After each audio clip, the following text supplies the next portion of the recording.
If you guys are anything like me, you want to work so hard to be the best version of yourself. And I think that's amazing. I think everyone should work as hard as they can to be the best version of themselves.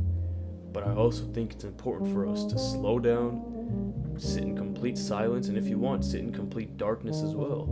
And just sit with your thoughts and think, why? Why do I want to do better? Why do I have so much of a drive to be better? And today I just kind of want to go over some reasons, as to why some people want to get better. Now, obviously, there's countless reasons that I can't fit into a video unless I make like a 60-hour long video. That's just not possible. But I want to go over some of the main reasons why I think people want to get better and my honest opinion on them. So, reason number one, they want to change because of someone else. Now, there's a huge difference between because of someone else and for someone else. So, because of someone else is the good way. So, paint a picture. I'm going to paint a picture for all these. So, imagine yourself. You're in a relationship and you're hurting someone.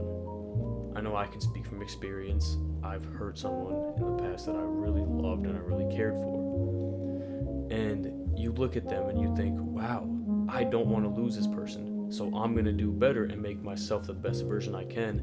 And in return, they're going to notice it and they're going to have the best version of me.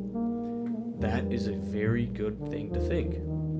It makes you want to do better for you, but also want to do it so you can show your significant other that you want to be better. Now, you obviously want to make your main focus of getting better for you. Do it for you. But if you want to have a healthy relationship, it's going to be factored on growth. There's always going to be something to grow when you're in a good relationship. Now, on the opposite side, for someone, that is completely toxic and very unhealthy. So imagine you're in a relationship, and I'm just going to use a guy and a girl. So the guy, let's just say he really likes video games. He really likes kind of the typical nerdy stuff. And I say that, I don't mean to offend anyone, but we have the stereotypes and everything. Imagine someone who's a stereotypical nerd, and then you have the stereotypical pretty girl. And she's like, oh, I want you to stop playing video games. I want you to stop collecting certain things. I want you to stop watching Marvel movies, and I want you to dress this way. I want you to start liking this. I want you to start doing this instead of some of your favorite things. That is a very bad reason to change. And yes, technically she is trying to make you better, but you can do better with the things you like.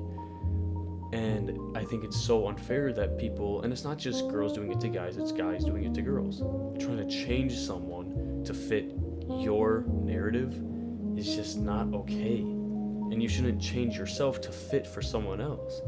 The right person that comes along, they'll want you to just be you, and they'll love you for who you are. You should never have to change yourself for someone else. Another reason is trying to get back at someone, and that also is very toxic and very unhealthy. So imagine you get bit by a snake. You don't know if the snake's poisonous or not. You're gonna assume. Are you going to run after the snake who doesn't care that it bit you and try to explain to it and show it that you didn't deserve to be bit?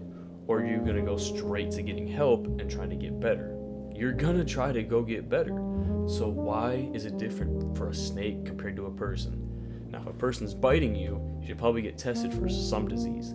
But that's just hypothetical. So we should never want to get better to spite someone else, because then you're not getting better for you. That kind of falls into getting better because of someone else or for someone else. And it should always be your mindset of, you know what? I am going to do this for me. Which then leads us into our next point. You want to get better for yourself. That is the peak experience. That is the best way to think about it. Because if you try to do it for just you, you'll understand what you like, what you don't like, what you want to learn, what you don't want to learn. And when you try to do those things, you'll also learn maybe you don't like things, or maybe you really love things and it becomes a lifelong hobby. Maybe you want to travel. Maybe you want to pick up the gym, which I suggest everyone goes to the gym, not try to be a jacked bodybuilder, not trying to have my goal of trying to be the biggest person possible, but just to maintain your health and to be active. It's good. And it's not just the gym. It's, it could be picking up a new hobby, like I said. I mean, I picked up cologne. That's a very expensive hobby. But it's me. That's what I like. I picked up doing this, and I've gotten a lot of positive feedback.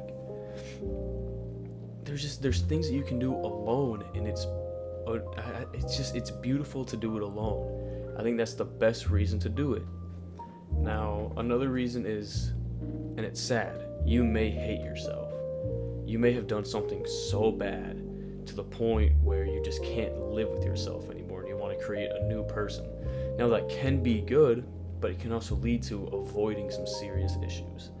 And I'll be someone to admit it, I'll be a man about it.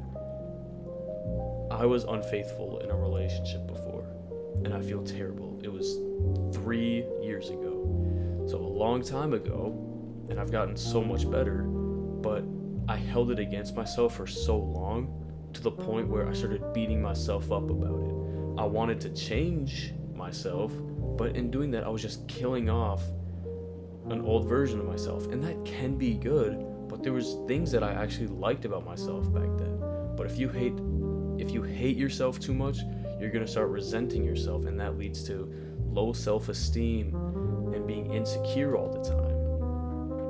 So doing it because you hate yourself, like I said, it can be a good thing, but typically it's not, because you want to avoid something from the past.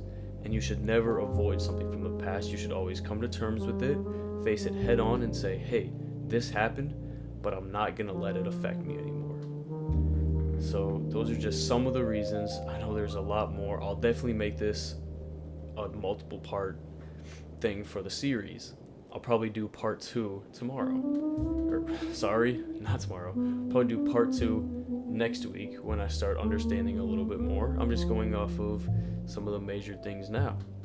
But I want to thank you guys so much for checking out this channel and this video. I know I posted some stuff on TikTok and Instagram earlier, so if you guys are new, welcome. On Wednesday, I do have quite the fun video, and Friday too. My friend actually gave me a suggestion. Not gonna go too much into it, but I'm very excited for those videos. So for now, I'm signing off. I just want to say, live life to the fullest, guys. God bless.